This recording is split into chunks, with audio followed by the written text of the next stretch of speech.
দুর্নীতি, 2 দখলবাজি, 3 টেন্ডারবাজি, এই 3 সালতার মাটিতে থাকতে পারবে না। আমার কাছের লোক যদি করে, ভারতে যে রিঙ্কুর কাছের লোক, সমস্যা নাই, পুলিশে ধরাই দিবেন, সমস্যা নাই।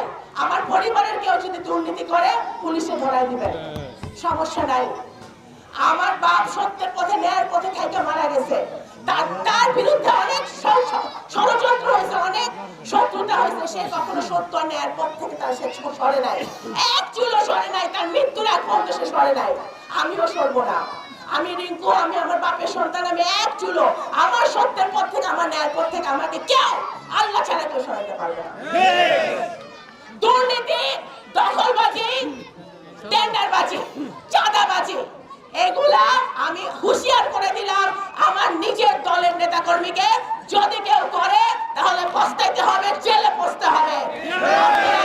সত্যের পথে থাকেন, ন্যায়ের পথে থাকেন, আল্লাহর পথে থাকেন, তাহলে ইনশাআল্লাহ আমরা কম খাবো কিন্তু 3 বেলা ভালো খায় থাকতে পারবো, সেই ওয়াদা আমি দিতে পারি।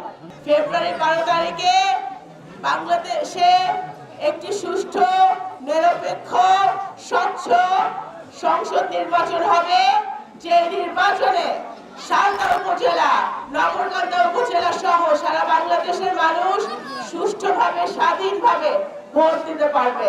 আমাদের মা ও বোনেরা, আমাদের এই অত্র এলাকার যুবক ভাইরা, বোনেরা, মুরব্বিয়ানরা যারা বিগত দিনে ঠিক মতো ভোট দিতে পারে নাই, তারা নিশ্চিন্তে ভোট দিতে পারবে।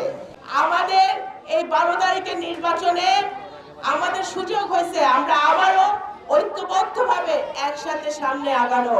12 তারিখের নির্বাচন আসবে, চলে যাবে, কিন্তু আপনাদের সাথে আমার সম্পর্ক আমৃত্যু থাকবে। আপনাদের সাথে আমার সম্পর্ক আত্মার সম্পর্ক। বহু ষড়যন্ত্র হয়েছে গত 17 বছরে আমার বিরুদ্ধে, আপনাদের বিরুদ্ধে, যাতে আমি আপনাদের পাশে না থাকতে পারি, কিন্তু আল্লাহ তাআলার আগে আমি আল্লাহর কাছে আমি শুকরগুজার করি যে আল্লাহ তাআলা আমাকে কোনো না কোনো ভাবে আপনাদের পাশে রাখছে, আপনাদের সাথে রাখছে। আপনারা দেখছেন অনুসন্ধান নিউজ 24 টিভি।